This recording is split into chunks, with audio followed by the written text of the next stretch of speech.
Hi friends, code படத்தோட producer Archana Kalpathi அவர்கள் புஷ்பா 2 ஈவெண்ட்ல பேசும்போது கோட் படம் எங்களுக்கு ஒரு மிகப்பெரிய பாக்ஸ் ஆபீஸ் பிளாக் பஸ்டரா இருந்துச்சு, ஒரு மிகப்பெரிய நம்பர்ஸ் பண்ணுச்சு. ஸோ அதுக்கு அடுத்ததா புஷ்பா 2 நாங்கள் தமிழ்நாட்டில் ரிலீஸ் பண்றது எங்களுக்கு மிகப்பெரிய ஒரு சந்தோஷம். இந்த படமும் கோட் மாதிரி ஒரு மிகப்பெரிய நம்பர்ஸ் பண்ணுன்ற நம்பிக்கை இருக்கு அப்படின்ற மாதிரி பேசியிருக்காங்க.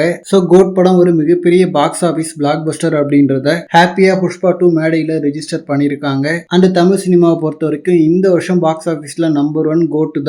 அண்ட் இன்னும் ஒரு மாசம் இருந்தாலும் தமிழ் சினிமாவில இருந்து பெரிய படம் எதுவும் வரல. அண்ட் புஷ்பா 2 ஒரு பெரிய படமா வந்தாலும் அது தெலுங்கு படம். ஸோ அதனால 2024 தமிழ் சினிமாவில் நம்பர் 1 கோட் படமா தான் இருக்க போகுது. அண்ட் ஆக்சுவலா அர்ச்சனா கல்பாத்தி அவர்கள் கோட் படத்தை மைத்ரி மூவி மேக்கர்ஸ் கிட்ட கொடுத்துட்டு தான் புஷ்பா 2 தமிழ்நாடு ரிலீஸ்க்கான ரைட்ஸை வாங்கினாங்க.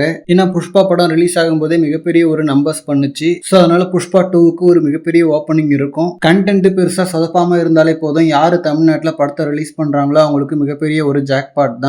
ஸோ அதனால தமிழ்நாடு ரைட்ஸுக்கு பார்த்தீங்கன்னா மிகப்பெரிய ஒரு காம்படிஷன் இருந்துச்சு. ஸோ கோட் தெலுங்கு ரைட்ஸை நாங்கள் தரோம், புஷ்பா 2 தமிழ் ரைட்ஸை நீங்கள் கொடுங்க அப்படின்ற மாதிரி டீல் போட்டிருக்காங்க. ஸோ வேற லெவல் ஸ்மார்ட்டாக பிஸ்னஸ் பண்ணியிருக்காங்க.